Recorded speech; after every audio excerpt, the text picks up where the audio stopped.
Un incroyable imbroglio autour du vrai faux décès de Mino Raiola a mis le feu à la planète football. Restez branchés, on en parle tout de suite. Salut les amoureux du ballon rond, ravi de vous retrouver pour un nouveau JT Foot Mercato. Vous le savez, tout va très vite en football et des fois un peu trop. On en a eu la preuve aujourd'hui avec le vrai faux décès de Mino Raiola qui a mis la planète football en émoi. Mino Raiola est mort. C'est ce que plusieurs journaux italiens ont annoncé au cœur de l'après-midi aujourd'hui. La Gazzetta dello Sport, la Repubblica, la Stampa et bien d'autres relayaient la nouvelle. Problème de taille, Raiola n'est absolument pas décédé.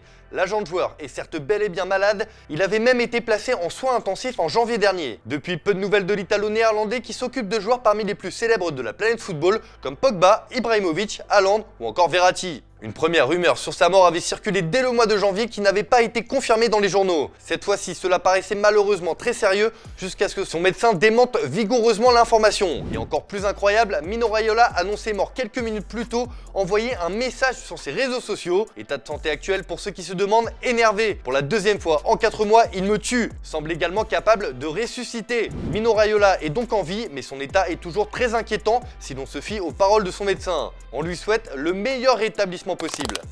Allez, on passe à une actu beaucoup plus légère, le mercato de Manchester United et son futur coach Erik ten Hag qui veut tout révolutionner. Et pour cela, les Red Devils veulent frapper fort sur le mercato l'été prochain. Et c'est en attaque qu'une priorité semble se dessiner. Les dirigeants mancuniens foncent sur Victor Osimhen du Napoli.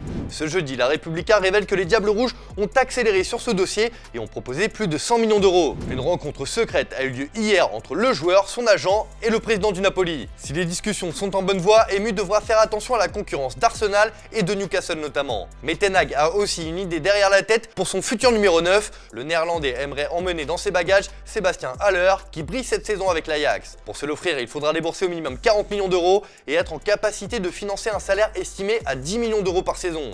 Au milieu de terrain, 2 pistes prestigieuses sont courtisées et là aussi, il faudra sortir le chéquier. On le sait depuis quelques jours déjà, Manchester United en pince pour Frenkie de Jong. Les Red Devils préparent une offre à hauteur de 70 millions d'euros pour s'attacher les services du néerlandais, que le Barça ne considère pas comme un intransférable. Mais en cas d'échec dans ce dossier, Emu aurait ciblé Calvin Phillips de Leeds United. Avec le départ quasi acté de Paul Pogba, Manchester aurait fait de l'anglais une priorité. Un chèque de 60 millions d'euros pourrait convaincre Leeds de le lâcher. Ten Hag devra aussi trancher le cas CR7, continuer avec le portugais une saison plus ou lui indiquer la porte de sortie cet été. Et d'après la presse anglaise, le nouveau coach pourrait aussi changer de capitaine la saison prochaine. Harry Maguire pourrait être destitué et c'est David De Gea qui récupérait le brassard. Ten Hag est prêt à trancher dans le vif à Manchester United.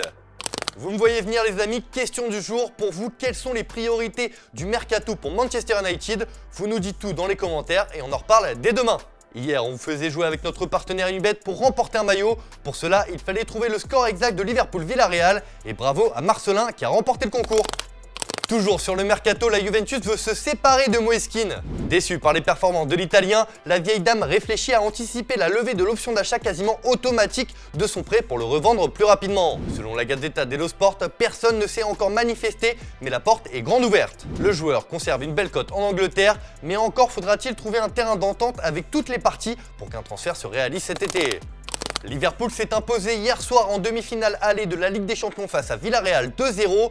Les Reds réalisent une saison exceptionnelle, ce qui donne des envies aux dirigeants. Et l'objectif numéro 1 serait de prolonger Jürgen Klopp. Voyant son entraîneur arriver en fin de contrat en 2024, la direction du club aurait décidé d'entamer des négociations afin d'ajouter 2 années supplémentaires au contrat. Sauf que le technicien aurait besoin d'être certain d'avoir encore le mental et la motivation pour aller au bout de son contrat avant de s'engager. Et il souhaiterait également consulter sa famille et son staff technique qui sont dépendants de lui. Affaire à suivre.